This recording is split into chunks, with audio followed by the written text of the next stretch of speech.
میں یہ باتیں آپ سے اس لیے کہہ رہا ہوں کہ سن تو صحیح جہاں میں ہے تیرا فسانہ کیا، کہتی ہے تجھ کو خلق خدا غائبانہ کیا۔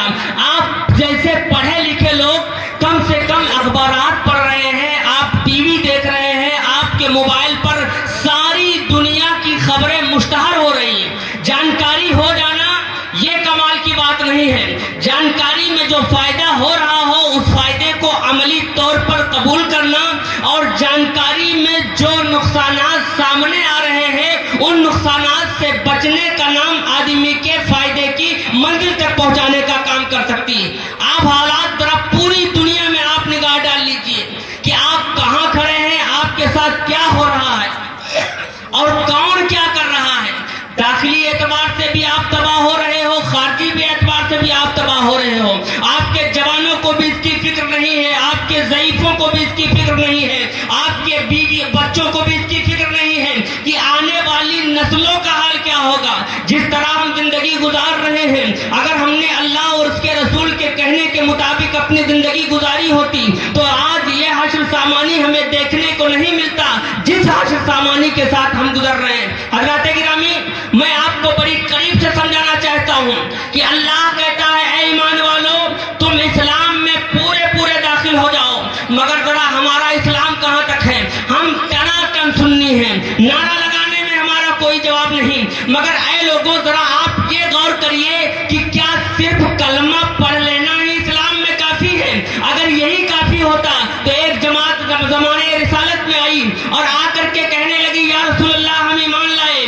اب جیسے انہوں نے یہ دعویٰ بارگاہ رسالت میں ٹھوکا، بلبل کے سدرہ آ کر کے چہچہانے لگے، اور کیا کہا انہوں نے؟ قالت الاعراب آمنا قل لم تؤمنوا ولكن قولوا اسلمنا ولما يدخل الايمان في قلوبكم۔ اللہ نے کہا ابھی تو تم صرف ایمان یہ نہ کہو ہم ایمان لائے، بلکہ یہ کہو ہم اسلام لائے، ابھی تو اسلام تمہارے ایمان دل کے اندر اترا بھی نہیں ہے۔ اس آیت نے مطلب صاف کر دیا کہ صرف کلمہ پڑھ کر کے کام نہیں چلے گا۔ میں آپ ہی سے پوچھتا ہوں کہ یہ قوم جب نعرہ لگانے میں اتنا زیادہ زور دے رہی ہے، مگر یہی قوم جب نماز کا وقت آ جاتا ہے تو کہاں چلی جاتی ہے؟ آپ ذرا سوچئے تو صحیح، آپ کمپیریزن کریے کہ آپ کہاں کھڑے ہیں، آپ کے ساتھ کیا ہو رہا ہے اور کون کیا کر رہا ہے۔ اے لوگوں، اب دینی جلسوں میں بھی اب صرف شور رہ گیا ہے، شعور کا دور دور تک پتہ نہیں۔ تو جب یہ حالات ہے تو آپ بتائیں کہ کیا بدلائیں ہم؟ کیا ہم قتل و خون پر راضی ہیں، گالی گلوچ پر راضی ہیں؟ آخر مسلمان کی پہچان کس کے ذریعے سے ہوگی؟ خوب غور سے سنیے گا میری بات۔ اسلام کی پہچان کس کے ذریعے سے ہوگی؟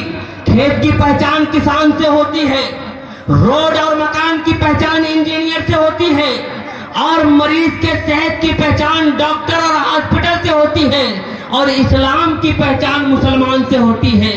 جب مسلمان ہی نہیں رہے گا تو اسلام پہچانا کہاں سے جائے گا؟ تو ایسا نہیں ہے کہ مسلمان نہیں ہے، آج پوری دنیا میں مسلمان نمبر 2 پر ہے عددی اعتبار سے۔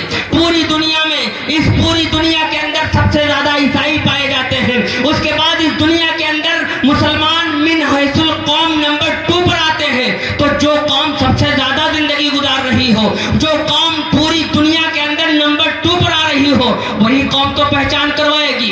بچہ ہی تو اپنے باپ کی پہچان کرواتا ہے، باپ ہی تو اپنے بچے کی پہچان کرواتا ہے۔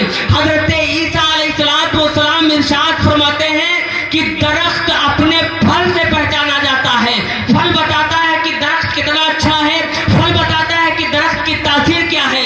آج ہم لوگوں نے اسلام کی پہچان کیسے کروائی؟ وہ زمانے میں معزز تھے مسلمان ہو کر، آج ہم خار ہوئے تارک قرآن ہو کر۔ منفعت ایک ہے اس قوم کی، نقصان بھی ایک ہی سب کا نبی، دین بھی ایمان بھی ایک۔ کچھ بڑی بات تھی ہوتے جو مسلمان بھی ایک، فرقہ بندی ہے کہیں اور کہیں جاتے ہیں۔ کیا زمانے میں اپنے کی یہی باتیں ہیں؟ کسی ایک جائز سے عہد غلامی کر لو، ملت احمد مرسل کو مقامی کر لو، ہونے پھول تو بلبل کا ترنم بھی نہ ہو، چمنے دہر میں کلیوں کا تبسم بھی نہ ہو، اور یہ نساقی بھی ہو تو پھر میں بھی نہ ہو اور تم بھی نہ ہو، بزم توحید بھی دنیا میں نہ ہو تم بھی نہ ہو۔ خیمہ فلاح کا استادہ اسی نام سے ہے، نبض ہستی تبھی شامادہ اسی نام سے ہے، اور کی محمد سے وفا تو نے تو ہم تیرے ہیں، یہ جہاں چیز ہے کیا لوح و قلم تیرے۔ مسلمانوں، اس چیز کو اچھی طرح سے پہچانو۔ کل جب آپ نکلے تھے